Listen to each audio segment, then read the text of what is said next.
Good morning मेरे प्यारे बच्चों। आज बेटा कुछ महत्वपूर्ण आर्थिक शब्दावलियाँ के बारे में बताने जा रहे हैं आपको। महत्वपूर्ण आर्थिक शब्दावलियाँ ढेर सारे हैं, उसमें मेन का चर्चा हम लोग करेंगे, धीरे धीरे सब बताएंगे। जैसे आपसे पूछेगा कि कराघात क्या होता है, करापात क्या होता है, अग्रणी बैंक क्या होती हैं, हॉट मनी क्या होती हैं, हॉट करेंसी क्या होती हैं, लॉकआउट क्या होता है, ले ऑफ क्या होता है, ऐसे ऐसे ढेर सारे शब्द हैं जिसको जानना जरूरी है। एक क्वेश्चन पूछता है आपको, जा देंगे। तो चलें हम लोग कुछ आर्थिक शब्दावलियाँ के बारे में आज के सेशन में चर्चा करेंगे और हम चाहेंगे कि आपको जितना अधिक से अधिक फ़ायदा हम पहुँचाएँ जा देंगे। चलिए तो आज के सेशन में आर्थिक शब्दावलियाँ के बारे में पढ़ेंगे हम लोग। आर्थिक शब्दावलियाँ,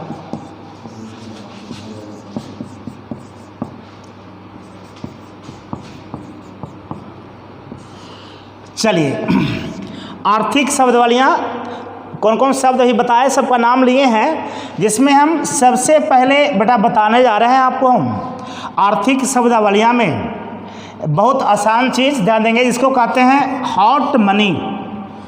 क्वेश्चन कई बार पूछता है बेटा आपका हॉट मनी। आप समझेंगे, कुछ कोई भारी नहीं है, इसको आसानी से आप समझ सकते हैं। हॉट मनी एक क्या चीज़ है समझेंगे। करा कि अंतर्राष्ट्रीय बाजार में, अंतर्राष्ट्रीय बाजार समझते होंगे, दुनिया कई देश में लोग आयात निर्यात करते हैं। आपको इसको अंतर्राष्ट्रीय बाजार, अंतर्राष्ट्रीय का संबंध है दुनिया के सभी देशों से या दुनिया के कई देशों से कर सकते हैं आप। अंतर्राष्ट्रीय बाजार में यदि कोई विदेशी मुद्रा में पलायन करने की क्षमता ज़्यादा हो, हम क्लियर कट कर देंगे, कोई टेंशन लेना कि पलायन क्या चीज़ होता है, हम सारा आप समझा देंगे आपको, खाली गौर से सुने जानेंगे।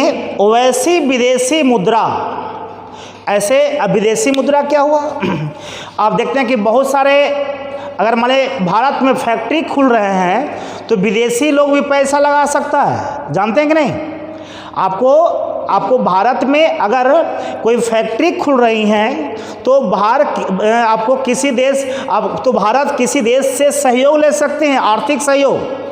जैसे आपको पता होगा कि आपको ये पता होगा बेटा कि जैसे आपको टिस्को कंपनी भिलाई में जो इस्पात स्टील बना था, जमशेदपुर में बना था, ये सब कई दूसरे देश के सहयोग से बना था, जानते हैं कि नहीं, जानेंगे। यानी इसमें विदेशी लोग भी आपको आर्थिक मदद किए थे, यानी उनकी भी हिस्सेदारी थी।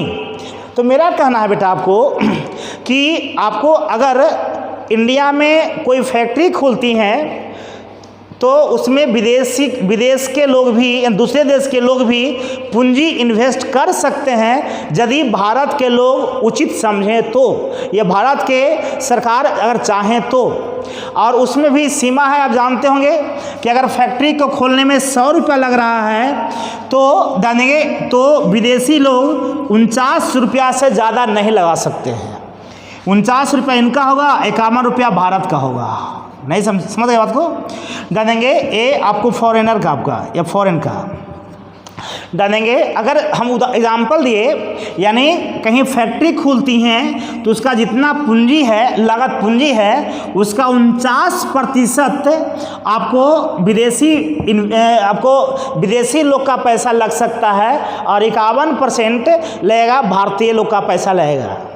मैंने ये भी क्वेश्चन, यानी जो पैसा लगा विदेशी लोग जितना पूंजी इन्वेस्ट किए फैक्ट्री को खोलने में, उसी को कहा जाता है जानेंगे आपको विदेशी प्रत्यक्ष निवेश।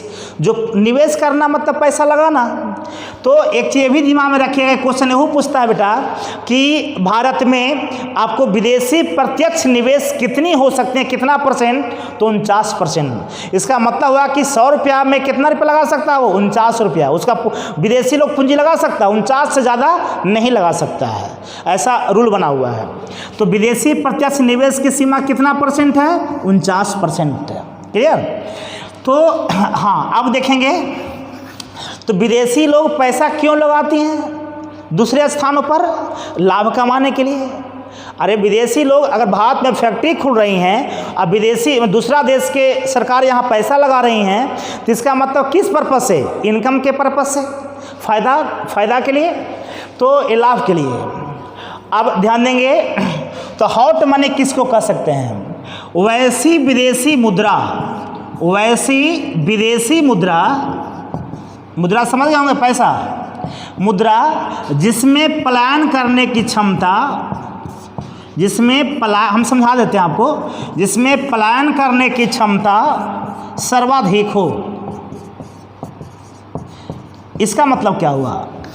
क्षमता हो या सर्वाधिक हो, उसे यानी वैसी मुद्रा को ही उसे ही हॉट मनी कहा जाता है, ठीक है। हॉट मनी समझ गए। अब देखिए, पलायन करना के मतलब एक जगह से दूसरी जगह जाना, पलायन करने का मतलब एक जगह से दूसरी जगह जाना। अब देखेंगे विदेशी मुद्रा आपको पलायन क्यों करती हैं। अब मान लो बेटा कि इंग्लैंड का कोई आदमी है और वो इंग्लैंड का जो आदमी है वो भारत में पैसा लगाता है इस फैक्ट्री में। एक कोई चीज़ का फैक्ट्री है, मान लो ये पैसा लगाता है, मान जाए कोई पैसा लगाया, तो आपको भारत में 2 फैक्ट्री है, मान जाए आपको इंग्लैंड का आदमी पहले इस फैक्ट्री में पैसा लगाए हुए था। मान लिया जाए कि इस फैक्ट्री में 100 पाउंड पैसा लगाया। कितना पाउंड? इंग्लैंड का कोई आदमी भारत की इस फैक्ट्री में, एक फैक्ट्री का नाम देते हैं ए और इसका नाम है बी, अगर ए फैक्ट्री में पैसा लगाता है कितना? 100 पाउंड, तो एक साल में 2 पाउंड का इनकम होता है। लेकिन अगर बी में लगाता 100 पाउंड पैसा, अगर बी में लगाता कितना पाउंड? 100 पाउंड, बी फैक्ट्री में 100 पाउंड पैसा लगाता, इन्वेस्ट करता, तो इसको 5 पाउंड वार्षिक इनकम होती। बात को समझिएगा। अगर देखिए दोनों में पैसा, अगर फैक्ट्री 2 फैक्ट्री लिए हैं, एक फैक्ट्री ए है, एक फैक्ट्री बी, समझाने के लिए ऐसा किया आपको, एक फैक्ट्री ए है, एक फैक्ट्री बी है, डाल देंगे, इसमें कोई लफड़ा नहीं है। फैक्ट्री ए और फैक्ट्री बी आपको क्लियर है, ध्यान देंगे। अगर फैक्ट्री ए में अगर 100 यानी 100 पाउंड पैसा इन्वेस्ट करता है तो एक साल में उसको कितना इनकम होता है? 2 पाउंड का। लेकिन अगर बी फैक्ट्री में 100 उतना ही पैसा लगाता है तो एक साल में 5 पाउंड का इनकम होता है। कितना पाउंड का? 5 पाउंड का। तो ज़्यादा इनकम किस में है? इसमें है। पहले पैसा यहाँ लगाया हुआ था तो निश्चित है कि आप गो करेंगे, हर एक व्यक्ति ज़्यादा से ज़्यादा लाभ कमाना चाहता है, तो ये क्या करेगा, यहाँ से पैसा निकाल करके ये पैसा कहाँ पलायन हो जाएंगी? इस फैक्ट्री में। क्लियर? तो यहाँ पैसा का पलायन हुआ, मुद्रा का पलायन हुआ, किस लिए? लाभ कमाने के लिए, ठीक है। तब इस यहाँ पर ज़्यादा लाभ हो रहा है, ज़्यादा प्रॉफिट हो रही हैं, ध्यान देंगे, इसलिए यहाँ से पैसा ट्रांसफ़र यहाँ हो गया, तो यहाँ पर मुद्रा का पलायन हुआ। अरे 100 पाउंड मुद्रे न है, यहाँ मुद्रा का पलायन हो गया। तो वैसी विदेशी मुद्रा जिसमें पलायन करने की क्षमता हो या सर्वाधिक हो, जिसमें पलायन करने की क्षमता हो या सर्वाधिक हो, पलायन करने की क्षमता, वैसी मुद्रा को ही हम लोग कहते हैं हॉट मनी। तो हॉट मनी समझ गए, तो ये हॉट मनी हो गया, ध्यान देंगे, एक क्लियर हो गया। तो हॉट मनी, तो वैसी मुद्रा जिसमें पलायन करने की क्षमता अधिक हो उसको कहते हैं हॉट मनी। एक सॉफ्ट मनी लेते हैं, इसी का उल्टा, हॉट मनी का उल्टा सॉफ्ट मनी, जिसमें पलायन करने की क्षमता नहीं हो, एक लगाओ एक फ्री पाओ। हॉट मनी समझ गए तो सॉफ्ट मनी भी समझ जाएंगे, ठीक है। गौर करेंगे तो सॉफ्ट मनी हो गया कि जिसमें पलायन करने की क्षमता नहीं हो, वैसी विदेशी मुद्रा जिसमें पलायन करने की क्षमता नहीं हो, पलायन का मतलब समझा दिए, उसको कहते हैं सॉफ्ट मनी। क्लियर? तो सॉफ्ट मनी हॉट मनी समझ गए। चलिए, ऐसे समानतः विकसित देश की जो मुद्रा होती हैं वो हॉट मनी कहलाती हैं। विकसित देश की मुद्रा क्या कहलाती है? Hot money. उसमें पलायन करने की क्षमता ज़्यादा होती है। तो हॉट मनी और सॉफ्ट मनी समझ गए। चलिए, बहुत खूब।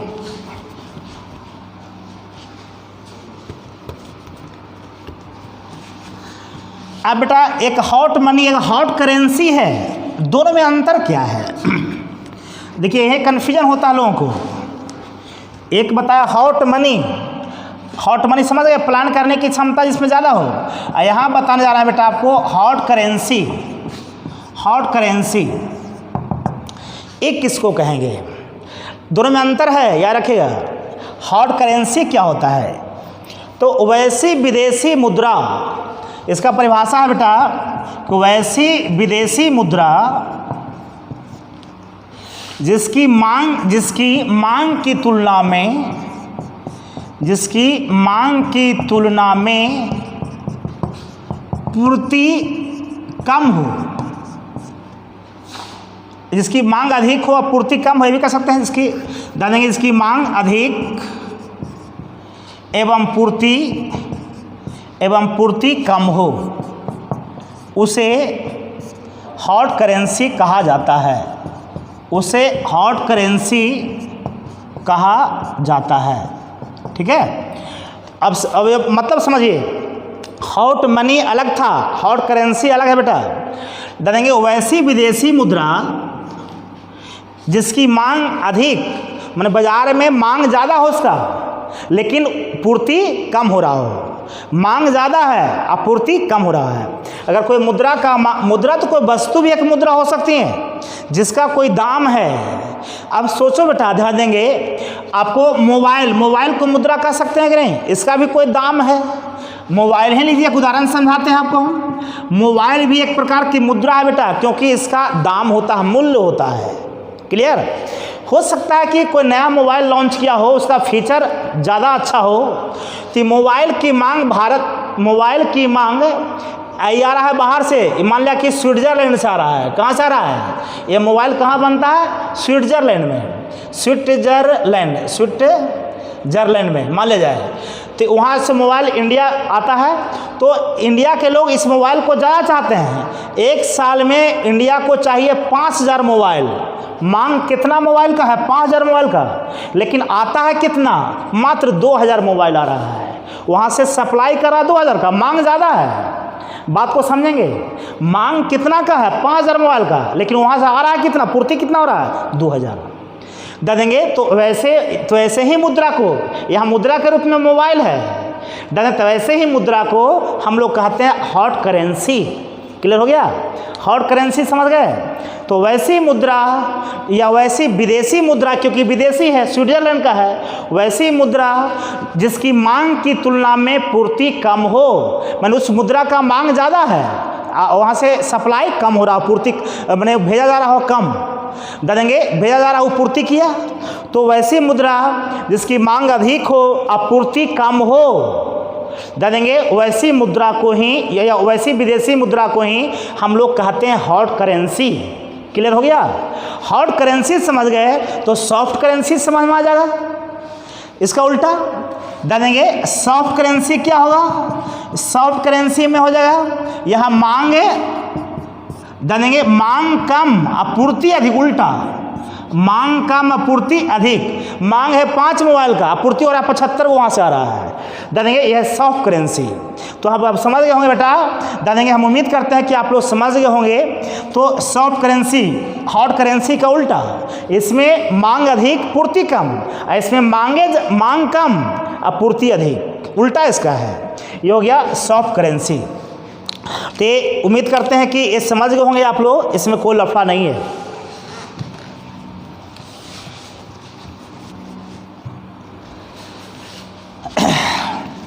अब बताने जा रहे हैं आपको गिफिन की वस्तुएं। क्वेश्चन यही पूछता है बेटा, इसे क्वेश्चन पूछा गया है, जो क्वेश्चन पूछा गया उसी पर हम चर्चा कर रहे हैं। एक है बेटा गिफिन की वस्तुएं, एक क्या चीज है?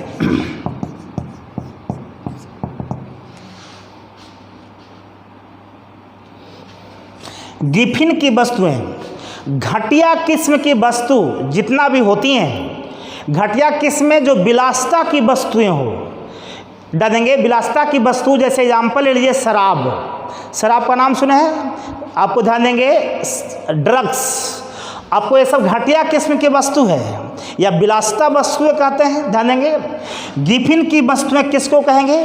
कि वैसी वस्तु या वैसी घटिया वस्तु, घटिया किस्म की वस्तु, घटिया समझ रहे होंगे आप लोग, शराब को घटिया क्यों कह रहे हैं, ड्रग्स को घटिया क्यों कह रहे हैं, आपको समझ में आ रही होगी। घी को घटिया नहीं कहेंगे, घी का नाम सुने होंगे, घी घटिया वस्तु नहीं है, लेकिन शराब को हम घटिया किस्म की वस्तु कहेंगे। वैसी घटिया किस्म की वस्तु जिसका दाम बढ़ने पर भी उसका मांग बढ़ जाए, बात को समझिएगा, मांग बढ़ने पर उसका और बिक्री होने लगे। देंगे सोचिए, तो वैसे वस्तु या वो वस्तु ऐसे विलासिता की वस्तु होती हैं, ऐसे वो वस्तु का सेवन कर लोग ऐश मौज की ज़िंदगी व्यतीत करते हैं। तो वैसे धने घटिया किस्म की वस्तु, गिफिन की वस्तु का परिभाषा होगा बेटा, तो वैसी घटिया किस्म की वस्तु, घटिया किस्म की वस्तु, घटिया किस्म की वस्तु जिसका मूल्य बढ़ने पर, वस्तु जिसका मूल्य बढ़ने पर, जिसका मूल्य बढ़ने पर मांग बढ़ता हो, हम उदाहरण समझा देते हैं, मांग बढ़ता हो, वैसे वस्तु को, वैसे वस्तु को, वैसे वस्तु को गिफिन की वस्तुएं, गिफिन की वस्तुएं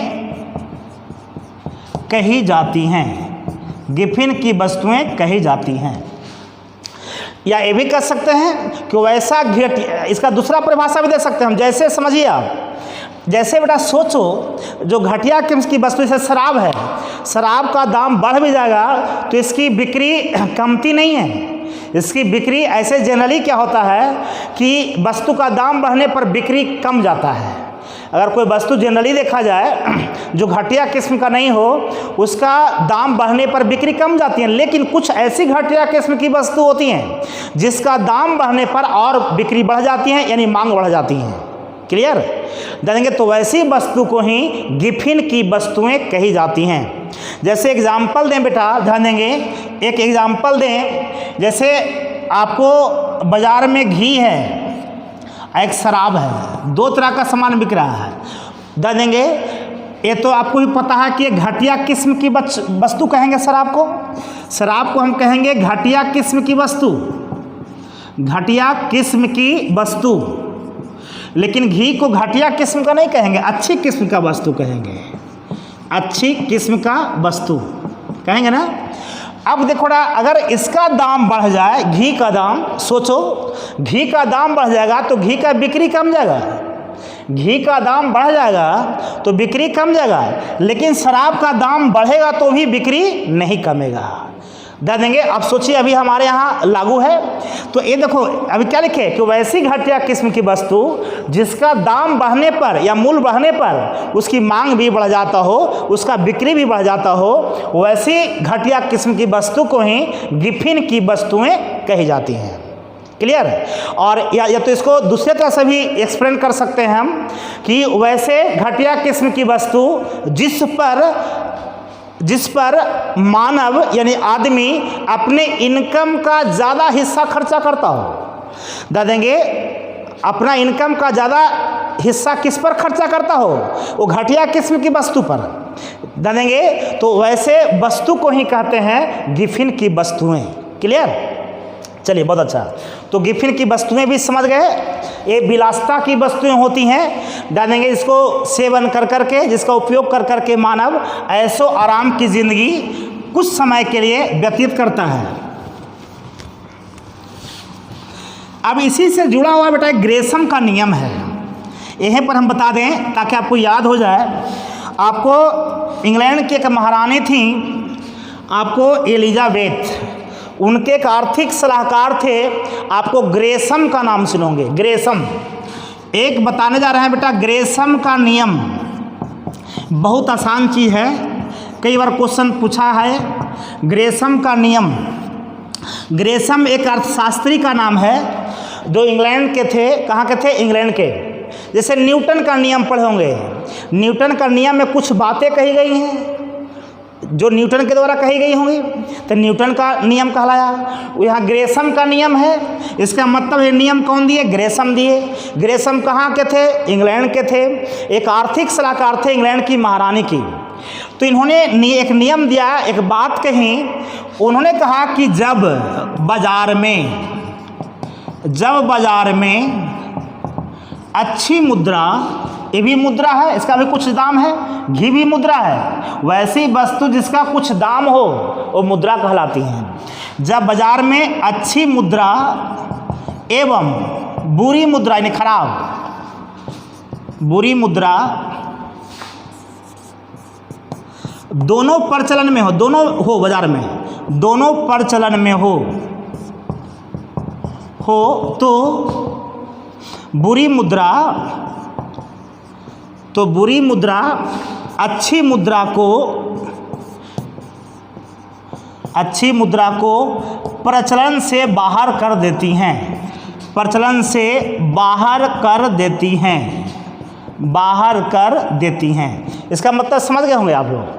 जब बाजार में दोनों मुद्रा चल रहा हो, दोनों हो, एग्जाम्पल समझाते हैं, एक घी ले लो और शराब ले लो, इसी से हम क्लियर कर देंगे।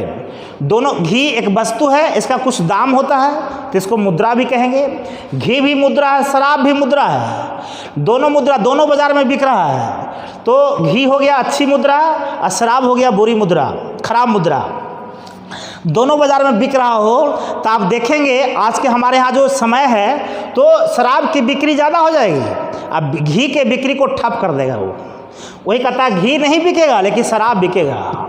तो वही कहता है कि जब बाजार में अच्छी मुद्रा एवं बुरी मुद्रा दोनों प्रचलन में हो, दोनों बाजार में बिक रहा हो तो बुरी मुद्रा जो है यानी शराब ये ज़्यादा बिकेगा और घी को आउट कर देगा। तो बुरी मुद्रा अच्छी मुद्रा को प्रचलन से बाहर कर देती हैं, मतलब उसकी बिक्री को ठप कर देती हैं। कौन? ये बुरी मुद्रा। ये बात सही है। आप हम लोग के यहाँ देखिए दैनिक जीवन में भी अगर बाजार में घी बिक रहा हो, शराब बिक रहा हो, दोनों बिक रहा हो, शराब ज़्यादा बिकेगा, घी की बिक्री ठप हो जाएगी। सही है गलत? सही है। देखेंगे तो ये बातें किसने कही? ग्रेसम ने कही थी। इसलिए इन्होंने जो बात कही वो ग्रेसम का नियम कहलाया। ग्रेसम का नियम यही है। इसका मतलब है मुद्रा के प्रचलन से, कौन कौन मुद्रा? अच्छी मुद्रा और बुरी मुद्रा। ये भी क्वेश्चन कई बार पूछा गया है, ग्रेसम का नियम क्या कहता है? तो ये बात कहेंगे, ग्रेसम के नियम के अनुसार ये बात कही गई है। इसका संबंध है मुद्रा के प्रचलन। अरे दोनों मुद्रा चल रहा है ना, अच्छी मुद्रा और बुरी मुद्रा। तो कभी कभी ऑप्शन में भी रहेगा ग्रेसम का नियम का संबंध है मुद्रा के प्रचलन से। कौन कौन मुद्रा? अच्छी मुद्रा और खराब मुद्रा। तो ये भी क्वेश्चन पूछता है, क्वेश्चन पूछा गया। तो ग्रेसम का नियम का संबंध किससे है? मुद्रा के प्रचलन से। क्लियर?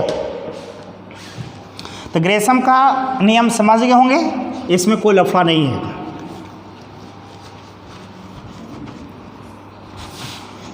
अब बेटा बताने जा रहे हैं आपको हम लॉक आउट। एक क्या होता है? Lock out.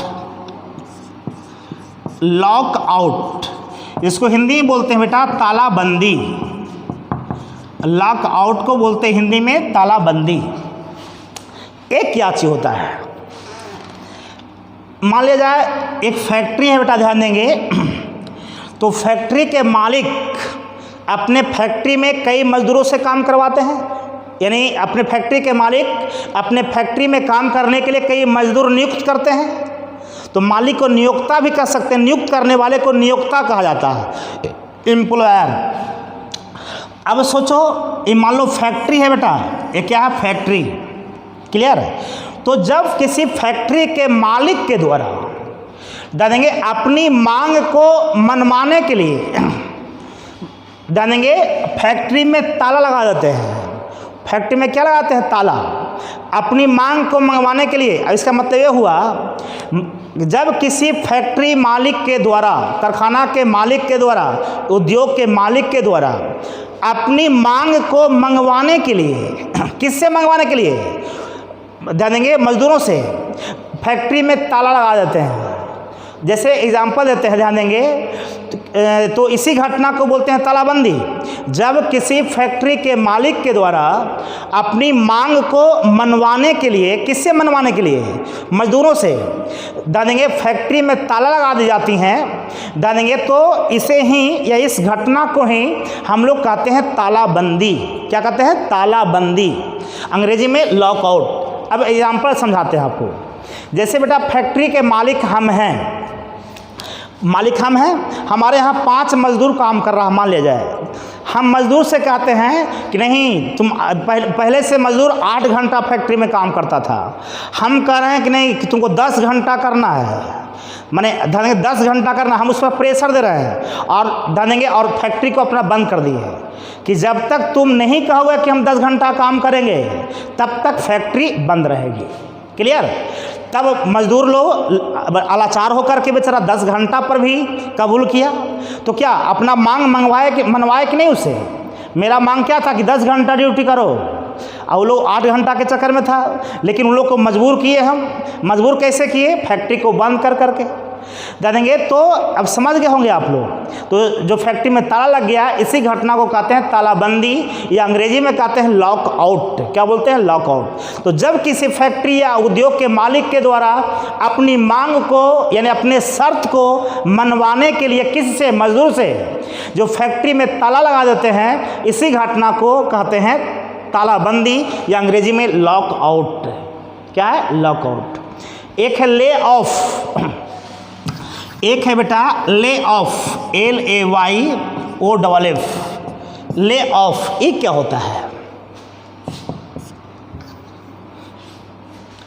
एक है ले ऑफ, यह है लॉकआउट, ले ऑफ। जैसे कोई फैक्ट्री में मान लिया जाए बेटा कि कोई वस्तु का उत्पादन हो रहा है, कोई फैक्ट्री में किसी वस्तु का उत्पादन हो रहा है, तो फैक्ट्री में उत्पादन उतना ही होता है जितना उसका बाज़ार में मांग है, जितना सप्लाई होगा। अगर कोई बाज़ार में किसी वस्तु की बिक्री कम जाए, बात को समझिएगा। मान लो बेटा ये फैक्ट्री है, उदाहरण समझाते हैं आपको। ये फैक्ट्री है, मान लिया कोई चीज़ का फैक्ट्री, मान लीजिए बिस्किट फैक्ट्री है। कौन फैक्ट्री है? बिस्किट।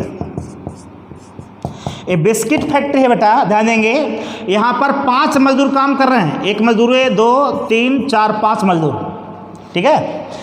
अभी ये मालिक बैठा हुआ है, ये है कौन? मालिक। किसका मालिक? ये फैक्ट्री का।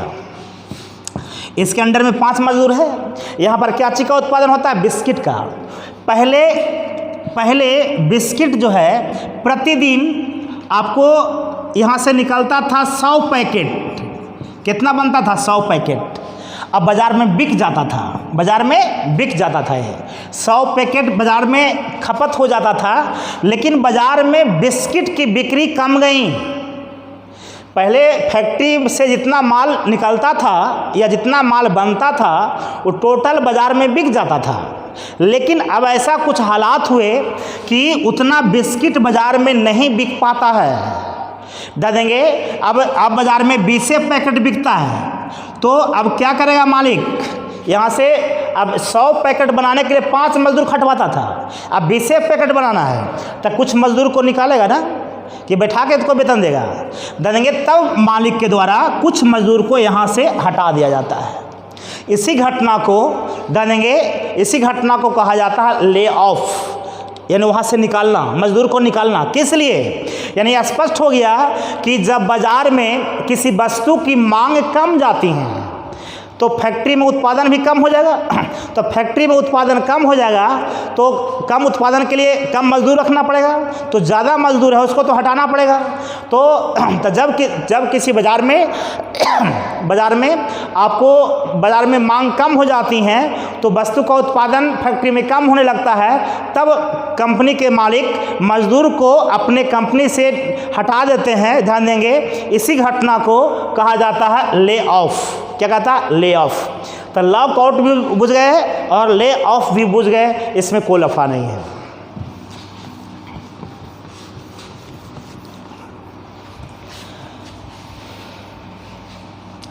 अब बेटा बताने जा रहे हैं आपको हम कराघात और करापात।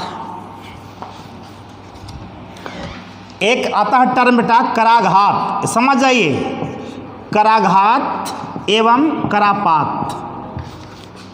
कराघात एवं करापात इसको बोलते हैं impact of tax, impact of tax अंग्रेजी में।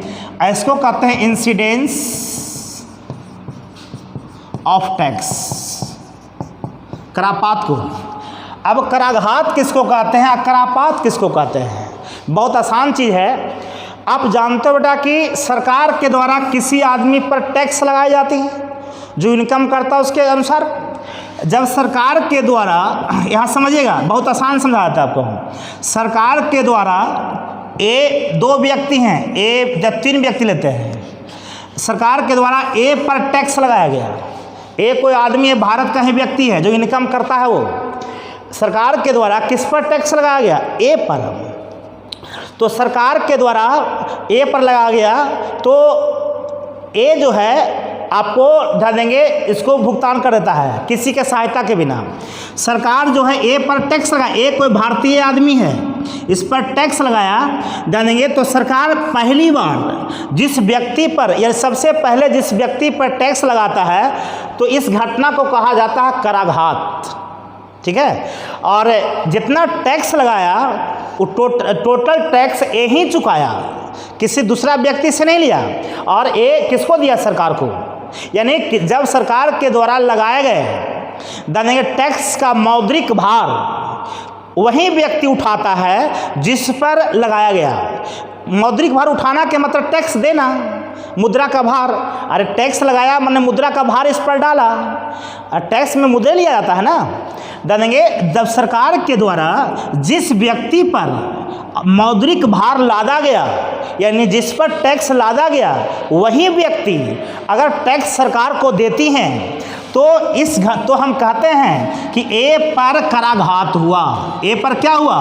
कराघात। क्या हुआ? कराघात। यहाँ ए पर क्या हो गया? कराघात। सरकार जिस पर टैक्स लगाई देंगे वही व्यक्ति सरकार को टैक्स दिया देंगे, तो कहते हैं कि ए पर कराघात हुआ। लेकिन यदि सरकार ए पर टैक्स लगाती, आई टैक्स जितना लगाया वो टैक्स बी और सी पर लादता।